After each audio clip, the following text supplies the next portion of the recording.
नमस्कार प्रिय विद्यार्थियों, आज हम बीए अंतिम वर्ष हिंदी साहित्य प्रश्न पत्र प्रथम अर्वाचीन काव्य के अंतर्गत रामधारी सिंह दिनकर द्वारा रचित कविता हिमालय का रसास्वादन करेंगे। हिमालय कविता में कविवर रामधारी सिंह दिनकर ने हिमालय को संबोधित करते हुए देश के पौरुष को, देश के पराक्रम को, देश के यौवन को जगाने का प्रयास किया है।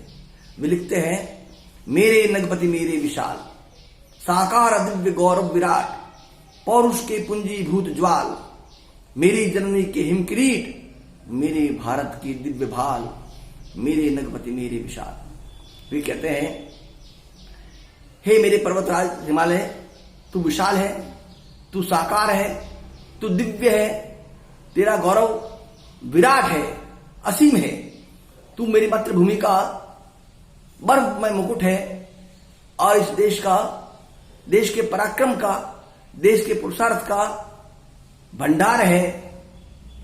अग्नि ज्वाल के समान तो देश के पराक्रम का भंडार है। आगे कवि कहते हैं, युग युग अजेय निर्बंध मुक्त, युग युग गर्वोन्नत नित महान, निस्सीम व्योम में तान रहा, युग से किस महिमा का वितान। हे हिमालय, तू युग युगों से अजेय है, तुझे कोई नहीं जीत पाया है, तू निर्बंध है, बंधनों से मुक्त है, पराधीनता से मुक्त है, स्वतंत्र है, युग युगों से तू गर्वोन्नत है, गर्व से उन्नत है और तू नित्य ही महान है। तेरी महानता में कोई संदेह नहीं है। तू इस निस्सीम व्योम में, असीमित आकाश में अपनी महिमा का मंडप तान रहा है। आगे कवि लिखते हैं, कैसी अखंड यह चिर समाधि। हे हिमालय, तू किस समाधि में लीन है? ये तेरी समाधि इतनी अखंड कैसे है? यतिवर कैसा यह अमर ध्यान, तू यति की तरह, तपस्वी की तरह, जैसे यति मुनि ऋषि किसी समस्या के समाधान हेतु समाधि में लीन होते हैं, उसी प्रकार है हिमालय, तू भी किसी समाधि में, किसी ध्यान में डूबा हुआ है। कवि कहते हैं, तू महाशून्य में खोज रहा किस जटिल समस्या का निदान। हे हिमालय, तू इस महाशून्य में, इस असीम आकाश में किस समस्या का निदान खोज रहा है। उलझन का कैसा विषम जाल, तेरी उलझने कैसी है? ये उलझनों का जाल कैसा है? मेरे नगपति मेरे विशाल, हे मेरे विशाल पर्वतराज हिमालय। आगे कवि देश की दुर्दशा का वर्णन करता हुआ कहता है, ओ मौन तपस्या लीन यति, पल भर को तू कर द्रगोन्मेष। हे मौन तपस्या में डूबे हुए यतिवर, एक पल के लिए तो तू अपनी आंखें खोल। रे ज्वालाओं से दग्ध विकल है, तड़प रहा पद पद स्वदेश। तेरे चरणों में, तेरे पद में यह देश, यह भारत तड़प रहा है अव्यवस्थाओं से, अन्याय से, अत्याचार से। आगे कवि कहते हैं, सुख सिंधु पंच नद ब्रह्मपुत्र गंगा यमुना की अमीय धार, जिस पुण्य भूमि की और बही तेरी विगलित करुणा उदार। कवि कह रहे कि ये जो सारी नदियां है, सुख देने वाली सिंधु नदी, पंजाब की 5 नदियां रावी, सतलज, झेलम, चिनाब, ब्यास, ब्रह्मपुत्र नदी, गंगा नदी, यमुना नदी, ये सब तुझसे प्रभावित हो रही है।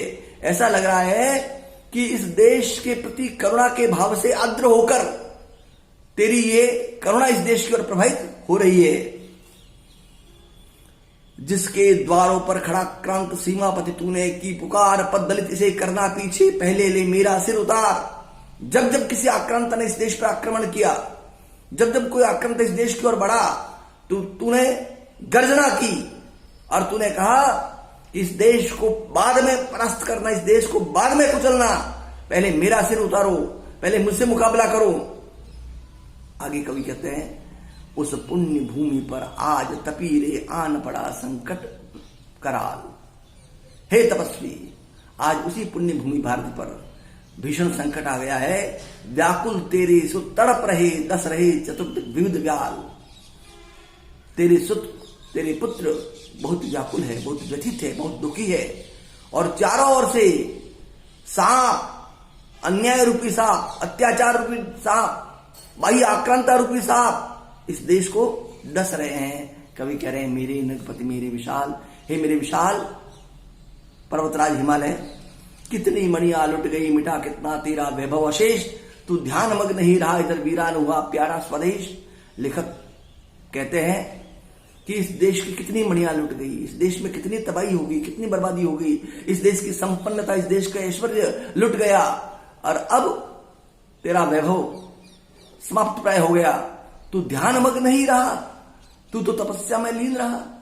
कवि हिमालय के माध्यम से देश के यौवन को भी संबोधित कर रहे हैं कि तुम तो सोते ही रहे, ध्यान में डूबे रहे, इधर वीरान हुआ प्यारा स्वदेश, और तुम्हारा स्वदेश यह देश वीरान हो गया, सुनसान हो गया। आगे कवि कहते हैं वैशाली के भग्नावशेष से पूछ लिच्छवी शान कहा। अतीत का स्मरण करते हुए वे कहते हैं कि वैशाली के जो भग्नावशेष है उनको पूछो कि लिच्छवी साम्राज्य की वह शान अब कहां खो गई। ओरी उदास गंडकी बता विद्यापति कवि के गान कहा, हे उदास गंडकी नदी, तेरे किनारे विद्यापति ने प्रणय के, प्रेम के, सरसता के गीत लिखे थे, वो विद्यापति कवि के गीत आज कहां खो गए हैं। तू तरुण देश से पूछ, अरे गूंजा कैसा यह ध्वंस राग। इस नौजवान देश से जिसको आजाद हुए कुछ ही समय हुआ है, इस नौजवान देश से पूछ ये विध्वंस का राग कैसा गूंजा है।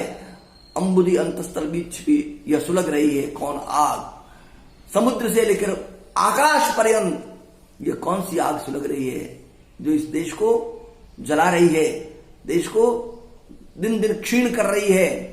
प्राची के प्रांगण बीच देख जल रहा है स्वर्ण युग अग्निज्वाल। कवि कह रहे हैं कि प्राची के प्रांगण में, पूर्व के प्रांगण में देखो ये अग्नि की ज्वालाएं जल रही है, हमारा स्वर्ण युग जो था वो जल रहा है। तू सिंहनाद कर जाग तपी, मेरे नगपति मेरे विशाल, हे तपस्वी अब सिंहनाद कर, गर्जना कर, अब जाग जा। आगे कवि कहते हैं दे रोक युधिष्ठिर को न यहां जाने दे उसको स्वर्ग धीर। आज इस देश में यौवन की आवश्यकता है, आज इस देश में प्रतिकार करने वालों की आवश्यकता है। आज शांति के गीत गाने से काम नहीं चलेगा। रे रोक युधिष्ठिर को न यहां जाने दे उसको स्वर्ग धीर। युधिष्ठिर जैसी मनोवृत्ति के जो लोग हैं उन्हें यहां रोकने की जरूरत नहीं, वो स्वर्ग जाते हैं, जाने दो। पर फिरा हमें गांडीव गदा लौटा दी अर्जुन भीम वीर। लेकिन आतताइयों का, अत्याचारियों का, देश को बर्बाद करने वालों का मुकाबला करना है तो हमें भीम की जरूरत है, हमें अर्जुन की जरूरत है। इसलिए हमें वापस गांडीव चाहिए, हमें भीम की गदा चाहिए। कह दे शंकर से आज करे वे प्रेम नृत्य फिर एक बार। कवि रुद्र का आह्वान करते, शंकर का आह्वान करते गए, हे हिमालय तू शंकर को कह दे वे एक बार फिर प्रलय नृत्य करें।